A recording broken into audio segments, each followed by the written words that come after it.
I like, click, subscribe, do all that. You know what time it is. It's Netflix time. This movie's called Love and Leashes. It's 2 hours long. Spoiler alert. Let's just get it. So we start off with this guy by the name of Jung. He's starting a new job. Then we got this lady by the name of Jiwoo. She's infatuated with him right off that spot. And the boss tells him that they're going to be working together. He's like the new assistant manager or something. So I ain't gonna lie, the boss is kind of sexist. And considering they work at a place where everything involves them being politically correct, that's saying a lot. The boss kind of looks down on women at the job, but Jung actually puts him in his place. So while Jiwoo and her homegirl's drinking coffee, she's basically got eyes for Jung. But of course she go play shy and all that. So she goes back home and even her mom knows what's up. She knows her daughter getting sprung on somebody. Yeah, they're quite hilarious. So apparently a package was supposed to come for Jung, but for some reason the package didn't come to his house, it actually came to his new job. And take a wild guess who ended up receiving the package. Jiwoo, of course. So what was in this package? A collar. Jung gets to the office and finds out. He tries to play it off as like, yeah, it's a dog collar. It's for my dog. Yeah, I got a poodle. But she knows something up, especially because the collar's too damn big for a poodle's neck. But just in case she didn't know something was up, they accidentally tripped over the box and something else was in it. A freaking magazine with sex stuff with collars on it, just like the one she was holding in her hand. She plays it up like, oh, I see you just got coupons for it too, right? Just to make her feel better about it. But she ain't stupid. So basically, she knows his secret, but she ain't snitching. She keep it a G. So basically, long story short, this guy's on some BDSM shit. Basically, he likes to be dominated and submissive. In short, he likes girls, but only for them to punish him. The thing is, he's talking online and he's scared that his information will get out. Now, why? Because this type of thing will be shunned by a company, especially for a company that he's working for, and he'll get fired for it. Even though it's the stuff he does in his own personal life, but not business life. But the bottom line is, yeah. I'm pretty sure he's been fired for this stuff before, so it's messed up, but that's what it is. Meanwhile, not only did Jiho not snitch, Jiwoo, my bad. Later on, she's actually taking a jog. She stops at the store. She's actually quite curious about the whole thing. Then she starts having wild fantasies about her and Jung. We're thinking she might be with all this kinky shit. And then of all people, her mom snaps her out of her dream. Then she offers to buy her some stuff. It's like, oh, mom, like, what are you doing? Meanwhile, back at the office, they're in there doing work, and Jung's gotta go do something. He goes in a spot and he ends up texting somebody. He was actually texting Jiwoo to thank her for not snitching about the incident. But she happens to just walk in the room at the same time. But then when she walks in, he tries to hide in his bag. It's like, what the fuck? Apparently, it's a Dong Dong costume. The character's name is, I'm not really sure, that's what it is, I get it. Then from embarrassment, he ends up tripping around and falling on his head. And she finds out it was Jung under the costume. But I'm pretty sure his head is okay if he had that big ass helmet on. Anyway, she takes him to the hospital to make sure he's good. And basically right there, he knows his secret is safe. But once again, she's actually kind of curious about what this is all about. So she goes to her other friend, Mia, who has a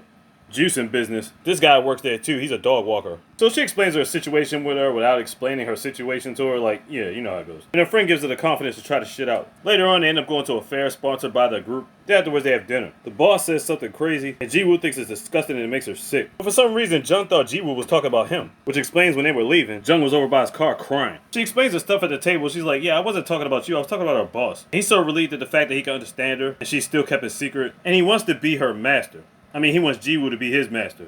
Jiwoo turns it down, but she's still thinking about it. But when they get back to work, all these other girls want a piece of the Jung, and apparently Jiwoo don't like that shit. So Jiwoo sets it up to bring Jung into this conference room. She puts a blindfold on him and has him sitting back in a chair. Now you can tell right there in her face she's wrestling with this in her mind, like she didn't know if she wanted to pursue this or not. But you can tell she think about the kinky shit she wants to do to Jung. Then she tells him she'll think it over about being a whole master and whatnot. But then as they're about to leave work, it's raining like crazy. And of course Jung is there, he's got the umbrella for her. And then she finally commits to being his master. His first order of business, hold the umbrella. So then when she gets back home, she studies up on everything about dominant and submissive behavior. There's a lot that goes into that. I won't go through the details. Then there's this dream sequence where Jung is kissing Jiho's toes. Jiwoo, I don't know why I keep messing it up. But then it turns into this chick. Who the heck is this? It was a nightmare for Jung. They go to the rooftop. They set some ground rules. Then she gets him a gift as a pair of glasses. And she gets a contract set up, a 3-month contract, where he can't do no touching unless she permits it. It's like she got this feeling to take charge because that's who she is. That's her personality anyway, but she might have this thing down pat. So as they almost get stuck in an elevator, they were like thinking to themselves, they need a safe word. So what is their safe word? Dong Dong. Now what the heck is that? Just like that character from earlier. Alright, so now we're about to get to the hotel scene.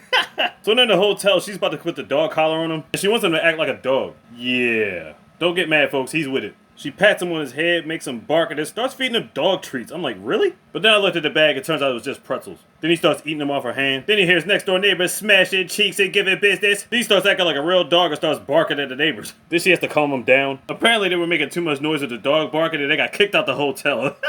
Yeah, that didn't go exactly as planned, but tomorrow's another day, so there you go. Whatever the plan was to begin with.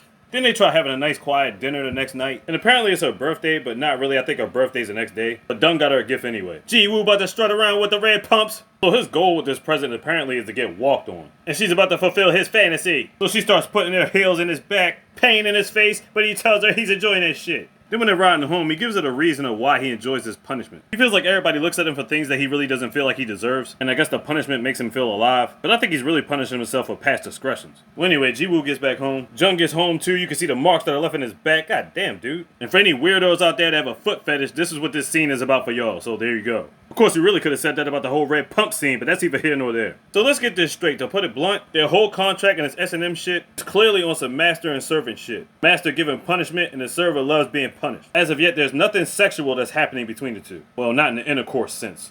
So all they're really getting out of it is punishment. Where's the pleasure? I have no idea. So apparently Mia's got a date tonight. You think it would be with the dog walker, but it's not. You think it's with some old bullshit, but I'm just happy to still have a job though. So anyway, back at the office, Han gets promoted and he's gonna be working under Ji-woo. That's what the boss said. Basically, Han's gonna be taking orders under Ji-woo. You can tell by his face, John don't like that shit. Later on, more kinky sex games. Well, it's not really sex, but you get the point. We see Jun in a bathtub with candles spread around and Ji-woo standing over top of him, letting candle wax drip on his back. Something tells me she's starting to get the hang of this shit, right? Then she's got him tied up on the bed, pressing up on him with a feather duster. Yeah, she's enjoying every second of this. And apparently, so is he. Then when they get to work, he finally lets it out, one-on-one beef. But he finds out Han's not interested in Ji-woo like that in any way. He really is trying to help out and learn from the company and whatnot. So he ain't tripping no more. Until he says her intimidation is kind of sexy to him. He's like, wait a minute, what the fuck? But of course he doesn't know about their relationship, so it never comes down to nothing. And he wants to keep it that way. Later on, Ji-woo meets up with Jung after work is done. And Jung basically lets her know he's been getting kind of jealous because of Han. She finds it kind of funny, honestly. So she ties him up, tells him to strip, takes off his belt. But she doesn't hit him with it, she just scares him a little bit. She keeps hitting the table. Then all of a sudden, she just lets loose with that shit as candy and stuff starts falling off the table. Then she drags him around the office and wiles the fuck out. And he's loving every minute of it. Then she starts berating him with the back scratcher, then breaks that shit. Then all of a sudden, the janitor comes by and they think to themselves, is somebody still here? So they gotta hide under the tables. Then they sneak out the back. Then there was a moment in the car you thought they were almost gonna kiss. But it didn't exactly happen like that. But you could tell she wanted it to. Next day, they're all back at the office and the boss is wondering why his back scratcher is broken.